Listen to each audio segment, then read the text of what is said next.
They built monuments that whispered to the stars. They etched symbols into stone, not just to tell stories, but to speak to eternity. From the golden sands of Egypt to the mist-veiled temples of the East, one truth echoed louder than any empire ever did. The soul does not die. But where did this belief come from? Was it mere myth, comforting tales told to ease the fear of death?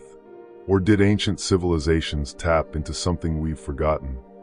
Something buried beneath centuries of skepticism and distraction? Close your eyes and imagine a time when people lived with one foot in this world and one foot in the next, where life was not seen as a fleeting spark, but a sacred journey of the soul, moving through cycles, realms, and dimensions far beyond our limited senses. They didn't just believe the soul survived death, they knew it. Their entire lives were built around this truth. In this video, we're going to step into that lost knowing. We'll explore why ancient cultures, from the Egyptians and the Hindus to the Greeks and the Mayans, shared a strikingly similar belief in the immortality of the soul. We'll uncover esoteric teachings that describe what happens after death, and why forgetting this knowledge may be the root of much of our modern suffering. But more than just history and myth, we'll also unravel how this belief can change your life today. Because if the soul never dies, then who you are is far more vast and powerful than you've ever been told. So stay with me as we unlock forgotten truths, cross ancient thresholds, and awaken the wisdom your soul already remembers. From the moment humanity began asking, what happens after we die? Civilizations across time and continents have turned inward, not only to contemplate the afterlife, but to map it. The ancient Egyptians did not see death as an end, but as a sacred passage. In the Book of the Dead, the soul embarks on a perilous journey through the Duat, the underworld, facing trials, guardians, and judgment before reaching the field of reeds, an eternal paradise. But even more profound is the belief that the Ka, the life force, and the Ba, the personality or soul, must be reunited after death to form the Ak, a transfigured and immortal being of light. Across the seas, the ancient Hindus described something equally intricate. Rooted in the Upanishads and Bhagavad Gita, they spoke of Atman, the eternal self, distinct from the physical body and mind. They believed life is a cycle, samsara, driven by karma, where the soul reincarnates until it realizes its true nature and merges with Brahman, the ultimate formless reality. To them, death was not a tragedy. It was a necessary shedding, like a snake releasing its skin on the path to ultimate truth. The Greeks, influenced by Orphic and Pythagorean traditions, echoed this understanding. Plato, in his Phaedo, wrote that the body is a prison and death is liberation. The soul, he believed, was immortal, and its journey continued after death based on the wisdom and purity it cultivated in life. Even the Maya, often misunderstood and mystified, held deep cosmological beliefs about the afterlife. Death was not a single event, but a transformation, a return to the sacred underworld of Xibalba, where the soul would confront its fears and ancestors and be reborn through spiritual trials. What's astonishing is not just the depth of these beliefs, but their similarities. These cultures were separated by oceans, by centuries, by language and lifestyle. Yet they all described the soul as something eternal, something divine, something that transcends the body. Why? Some say it's coincidence. Others say it's archetype, shared patterns in the human psyche. But esoteric traditions whisper a different answer, that these truths were known because they were experienced. Through altered states of consciousness, near-death experiences, sacred rituals, and initiations, the ancients accessed realms beyond the veil. To them, immortality wasn't a theory. It was reality, hidden in symbolism, encrypted in temples, passed down in secret schools. This knowledge was preserved not for the masses, but for the initiated. And over time, much of it was lost. Empires fell. Religions rose. Dogma replaced direct experience. The mystical became heretical. And the soul, once seen as the most sacred part of us, was reduced to metaphor or dismissed entirely. But the echoes remain. In dreams, in déjà vu, in the feeling that you've been here before, in the quiet knowing that you are more than flesh and bone. What if the ancients were right? What if you are a soul, eternal, unbroken, and on a journey that didn't begin with your birth and won't end with your death? To understand what the ancients meant by the soul, we must first release ourselves from the modern limitations of language and logic. They did not view the soul as a concept to be defined, but as a reality to be remembered. It was not something you had, it was what you were. In the Hermetic teachings of ancient Egypt, later echoed in Greek mystery schools, the soul was described as a fragment of divine mind, nous, temporarily clothed in flesh. Life on earth was seen as a descent, a sacred forgetting, a trial where the soul would be tested through the temptations of matter. But at its core, the soul was eternal light, a spark of the divine flame, longing to return to its source. These teachings often use symbols and metaphors to express truths that could not be spoken directly. The labyrinth, the serpent, the phoenix, each represented a phase in the soul's evolution. In the Eleusinian mysteries, one of the most revered spiritual initiations in ancient Greece, initiates were led through a dramatic reenactment of death and rebirth. What was seen inside those temples was never written down, but those who emerged described a peace, a clarity, a certainty that the soul could not die. The Gnostics took this even further. They believed the soul was trapped in a world of illusion, a prison forged not of chains, but of ignorance. Salvation, to them, was gnosis, direct, experiential knowledge of the divine within. They taught that the body and the world were temporary constructs, but the soul came from the pleroma, the fullness beyond the stars. Upon death, if the soul remembered its true origin, it would ascend beyond the false gods of matter and return home. But perhaps the most powerful metaphors came from Eastern traditions. The ancient yogis spoke of the body as a chariot, the mind as the reins, the senses as wild horses, and the soul as the charioteer. Misidentifying with the body or mind was the source of suffering. But by mastering the reins, quieting the horses, the soul could steer itself toward liberation. Notice how these traditions converge on a single idea. The soul is not subject to time. It is not born. It does not age. And it does not die. Instead, it travels. It evolves. It remembers. But the journey is not linear. It spirals, just like the galaxies above and the DNA within. The same spiral that builds a seashell, spins the stars, and stirs our intuition when something feels familiar, though we've never lived it in this lifetime. Even modern science, though still reluctant to embrace the idea of an immortal soul, has begun to brush against the veil. Quantum physics suggests consciousness may not be bound to the brain. Near-death experiences, once dismissed as hallucinations, are now documented with eerie consistency. People report floating above their bodies, encountering loved ones, entering realms of light where time dissolves and overwhelming peace reigns. And when they return, they speak of a truth beyond language, that we are not these bodies, not these names. We are something far older. Yet, for all the knowledge we've gained, the soul remains elusive. Not because it is hiding, but because we have stopped listening. In a world of noise, the soul speaks in silence. In a culture obsessed with proof, the soul moves through feeling, synchronicity, and symbol. And so we drift, disconnected from the ancient wisdom that once anchored entire civilizations. But what happens when we remember? To journey deeper into the ancient understanding of the soul, we must now cross the threshold into mysteries even more profound. Those of reincarnation, pre-birth agreements, and the soul's long arc through time and space. Among the ancient Indians, reincarnation was not a theory, but a natural law as intrinsic as gravity. The soul, or Atman, was seen as a traveler moving from one life to the next, shedding bodies like old clothes, yet carrying with it the essence of all its experiences. Life was school, death was graduation, and rebirth was the return to learn what had been missed.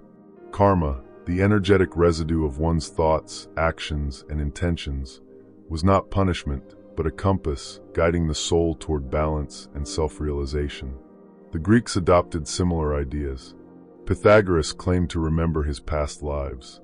Plato described the soul choosing its next incarnation from the astral plane, guided by necessity and fate. He spoke of a soul looking down upon the earth, contemplating which lessons it must next learn, what hardships to endure, and what truths to reclaim. Life was a cosmic chessboard, and the soul moved across it with purpose, even if the mind forgot the rules. In the esoteric teachings of Kabbalah, reincarnation, or Gilgul, was described as the soul's gradual refinement through many lives. Each person's soul was a spark from the divine flame, seeking to reunite with its source by perfecting its unique expression of truth. The body was temporary, but the soul was on a sacred mission, often returning again and again until its work was done. Even the Druids, cloaked in the mists of ancient Britain, believed the soul passed through multiple realms, each life a season in a cycle far greater than any one lifetime. To them, the soul was like a seed carried on the wind, falling into different soils, sprouting different forms, but always retaining its original essence. What makes these teachings truly extraordinary is not just their similarity, but the fact that they endured. In many cases, they were preserved in secret, passed down through initiates, protected in symbols and myths, so that the knowledge would not be lost to fire or sword. So why has modern thought so completely rejected these ideas? Perhaps because if reincarnation is true, then so much of what we call identity begins to unravel. You are not your name, your age, your race, or your trauma. You are something far more ancient. You are a soul that has worn many faces, played many roles. Villain and victim, warrior and priest, ruler and beggar. The soul does not judge these lives. It learns from them. And beyond reincarnation lies an even more intricate idea: soul contracts. Many esoteric traditions teach that before we are born, we choose certain key experiences, people, and challenges. Like an actor selecting a script, the soul aligns with particular lessons that will help it evolve. The difficult relationships, the sudden losses, the moments of inexplicable déjà vu, none of these are accidents. They are echoes of agreements made before this life began. This view transforms suffering into initiation. Instead of asking, "Why is this happening to me?" we begin to ask, "What is this trying to awaken within me?" The pain becomes a portal. The confusion becomes a clue. In the ancient world, this understanding offered profound comfort. Death was not feared, it was understood. Life was not seen as random, it was revered. And the soul's journey, through birth, death, and rebirth, was the heartbeat of existence itself. But modernity, in its pursuit of progress, severed the thread. Science became king. Spirit became myth. And yet, despite the silence, the soul never stopped whispering. In dreams that feel too real. In places that feel like home, though we've never visited. In the instant bond between strangers that defies explanation. In the quiet yearning that there must be more.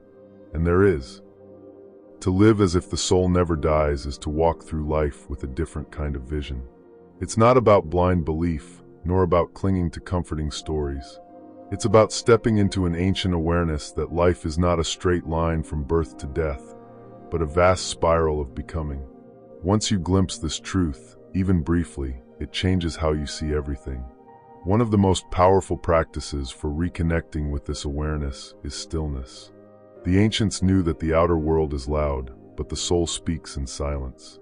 Through meditation, breath work, or time spent alone in nature, you begin to peel away the layers of noise and identity. In the quiet, you may feel a presence that is not thought, not emotion, not even memory, but something deeper. That is the soul, and it is waiting to be remembered. Journaling can also become a sacred act, not just to record your day, but to speak directly to your soul. Ask it questions. Listen. Write down dreams, symbols, recurring thoughts. Over time, you'll begin to notice patterns, threads that weave through your life like echoes from something older than this lifetime. Rituals are another doorway. You don't need a temple or incense, though they help. A ritual is anything done with sacred intention. Lighting a candle to honor your ancestors. Setting out water for the soul to drink during your sleep. Speaking aloud your willingness to remember who you truly are. These small acts align your energy with something greater than the self you were taught to be. Past life regressions, whether through guided meditation or with a trained practitioner, can open profound insights. Not all images that arise are literal. Many are symbolic, but what matters is what they awaken within you. A fear that makes no sense, a longing you've carried your whole life, an unexplainable talent or memory. When you explore these clues with reverence, they begin to reveal fragments of your soul's deeper story. But perhaps the most important shift is how you relate to the people and challenges in your life. If the soul is on a journey, then nothing is random. That difficult parent, that betrayal, that illness, they are not punishments. They are catalysts, opportunities to evolve, to remember, to rise.